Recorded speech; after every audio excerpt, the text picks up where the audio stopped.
Hello everybody, this is David, and today I'm going to be talking about The Flash, Season 4, Episode 6, When Harry Met Harry. This was an episode that actually didn't really focus on Harrison Wells as much as I thought it was going to. This actually focused more on Ralph, elongated man, and his journey on becoming a hero. I'm going to say that Ralph is beginning to warm up on me. I know in his first episode, if you go back and watch that review I did on the episode he premiered on, which I believe is episode 4, I wasn't won over by Ralph. I thought he was really annoying, and last week he started to warm up on me a little bit. And this episode, okay, I like him a little bit more. Sometimes the jokes with him, I think, fall a little bit flat.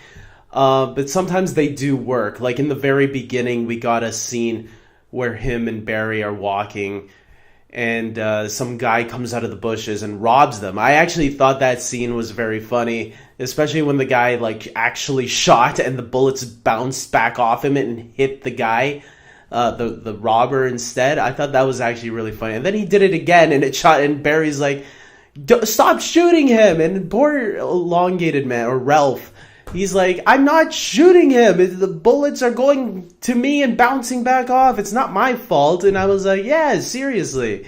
It's not his fault. It's the guy's fault for shooting again when he knows bullets are bouncing off of him. So, yeah, I thought that there were some funny moments, funny quotes with Ralph in this episode. But there was some stuff like at the end with the whole dinosaur, the skeleton dinosaur coming to life, this T-Rex, which I thought some of the jokes there were a little bit, okay guys, you guys are stretching it, no pun intended, a little bit there. Barry seems to be going back to his old self. If you guys remember in the premiere episode of the season, Barry seemed more cheerful and happy, and I feel like we went backwards with this episode, where Barry's starting to go back to his old attitude, where he's kind of like, he's doubting things a little bit. He seems a little grumpy once in a while. Last week's episode, he was drunk, and he was a happy drunk. I really like that version of Barry, but this one, he seemed to go back to season 2, 3-ish Barry. Maybe not 3, but season 2 Barry again, where he was kind of getting annoyed with things. But the Barry we saw in the premiere was not really like that. But I guess they did establish that he didn't really get along with Ralph too much, so maybe that's why. Other than that, I thought everything with Barry and Iris taking Ralph to counseling, that was pretty funny. Yeah, Barry was pretty cool. And someone mentioned online how cool Barry's costume is this season. And I did notice it a little bit more. I noticed it when season 4 started, but I think this episode even more so. I think I'm really digging Barry's costume a lot, and I like the brighter red aspect. Elongated man's costume, however, the plain white, I know it's a prototype, but still, they look like onesies. All you needed was Tony Stark calling him Underoos, and we got, well, except they're not colorful Underoos. They are plain white, and they look bad. Thankfully, it's a prototype, though. So, Cisco, get on that, man. I want an upgrade quickly. Add some purple to that. I don't know. Whatever elongated man's costume looks like, try to make it look like that. I think it would be cool. What else did we get in this episode? We got a new metahuman this week who actually had a pretty cool power. I thought the writing for her, though, was really pretty bad. There was some really bad dialogue in this episode for the metahuman at least. But again, it's a metahuman. But I thought her power was cool. Like, she could make objects like mannequins or statues or, stuff like that turn real. I thought it was going to have something to do with the animals. Like, I thought, is this going to be like a power like Vixen? Because you did hear the beast in the beginning, but then when you discover more about her powers as the episode continued, it starts to you start to get what her powers are right away. How is DeVoe connected to all of this? We're still not 100% sure, but we did get a little bit there at the very end, which I thought was interesting. DeVoe is Barry and the team Flash decide to go to his house and check up on what's going on over there, because they know his name, Clifford DeVoe.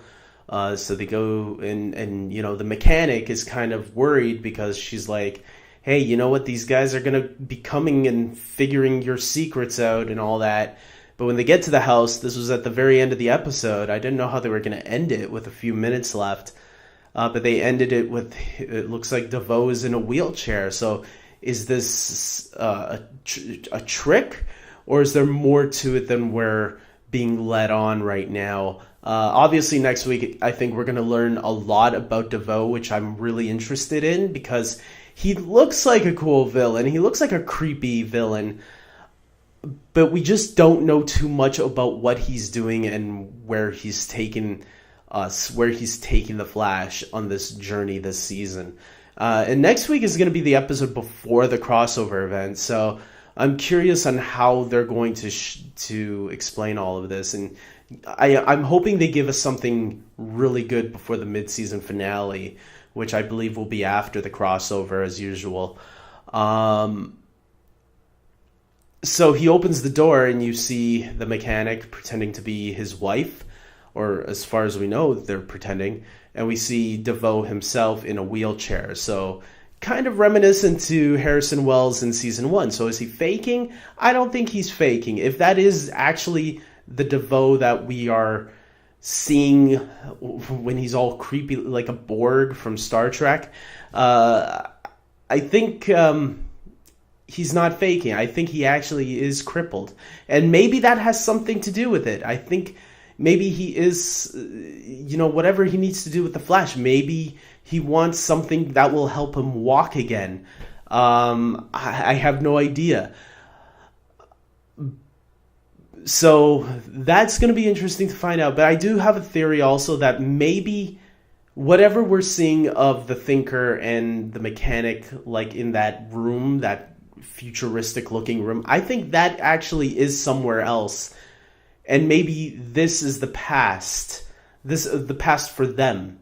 And for some reason they're picking this point of time. Something's going to happen that will eventually turn DeVoe into what we're seeing in that futuristic looking room. I know the writers and the producers have said that they're not going to be playing with time travel this season, but I'm not saying that. I'm saying that maybe this is a villain from the future. Without playing with the time travel aspect, we just know that he's from the future and he's keeping his eye on the past, and eventually he's going to come to the past to battle Barry. I don't know. I'm just throwing things out there, so don't take that for fact. That's just my theory right now. Another thing I should mention is the Harrison Wells stuff that was going on in this episode. We got a whole bunch of Harrison Wells, the Council of Wells. I can tell you guys this. I can watch a full series of Tom Cavanagh playing multiple Wells. I think he has so much doing it. You can see how much fun he's having when playing all these different takes of Harrison Wells. It's just so enjoyable. And those 3 Wells that we got, including the Gandalf Wells that appeared briefly, I thought that was a lot of fun. I wish the Gandalf Wells would have hung around a little bit more. But whatever, we got these other 3. Are they going to stick around for the whole season, or are they just here for this episode? I'm curious on how if they're gonna bring that back, the Council of Wells, and keep bringing those 3 back, because those 3 seem interesting if they do stick around. But I don't think so. I think this is just a one-shot episode for the Council of Wells. We'll see. Other than that, yeah, this was a really enjoyable episode. I had a good time with it. I thought it was really good. And I guess that's it. Okay, so like this video, subscribe to my channel, and guys, don't be afraid. Comment below and tell me your thoughts on the episode too. I like to connect with other Flash fans and other fans of the Arrowverse, because I love all 4 of these shows. I do Flash and Arrow regular reviews, but I also do my DC TV podcast on the weekends. On Saturdays, I try to do them. I've been pretty sick lately, but I feel like I'm getting better, so hopefully this weekend I'll get back on track on my DC TV podcast. So until then, take care.